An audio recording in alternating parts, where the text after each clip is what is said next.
The Rockies now sitting with a record of 11-4. That ties for the second best start in franchise history. And as Romy Bean explains, the record on the field is really good, and what they've done off the field is equally as impressive. Michael, it's been incredible watching the Rockies get off to an historic start to their season.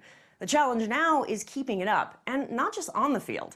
Playing a 60-game season in the middle of a pandemic presents a unique set of obstacles, and the Rockies are realizing it's requiring them to be more dedicated than ever before.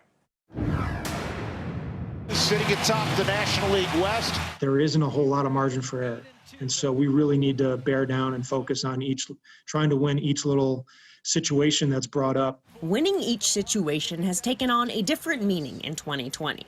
Whereas before that mostly applied to in-game situations, this year, winning off the field holds equal importance. Our guys have done a really nice job, and they've stayed committed to each other real well. How much is maturity and self-control going to play a role of how successful you can be this year?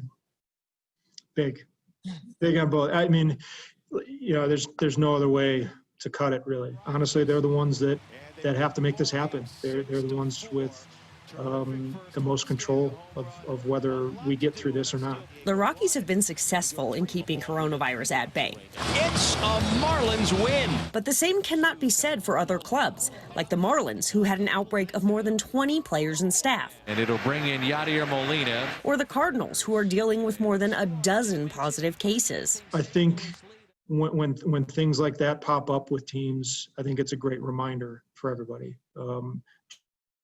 Something like that can happen and how easily it can happen, and that we shouldn't let our guard down. It doesn't seem that complicated. Follow the rules and the season should go on, no problem.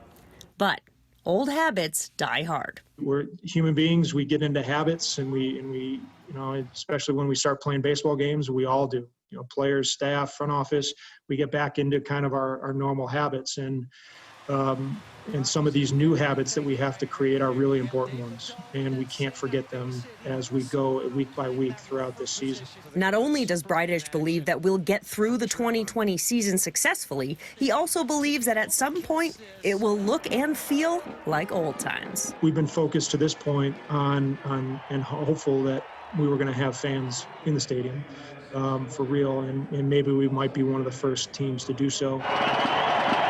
And as excited as fans would be to attend a game in 2020, it's safe to say players would be equally as thrilled. And when's the last time any of these guys that are on the field and played or coaching or umpiring or anybody played in front of nobody? High school, maybe not even. I think everybody hopes and is positive or you know, is just hopeful that some point soon we have fans back in, because I think everybody appreciates that electricity that's there without those folks in the stands. Actually getting fans in the stands is two-pronged. Bridich told me that they will have to get approval from both the MLB Commissioner's Office and from local and state governments. So that will certainly be a stretch to get fans in by the end of the season, but here's hoping, because how great would that be to just see a couple live bodies at Coors Field.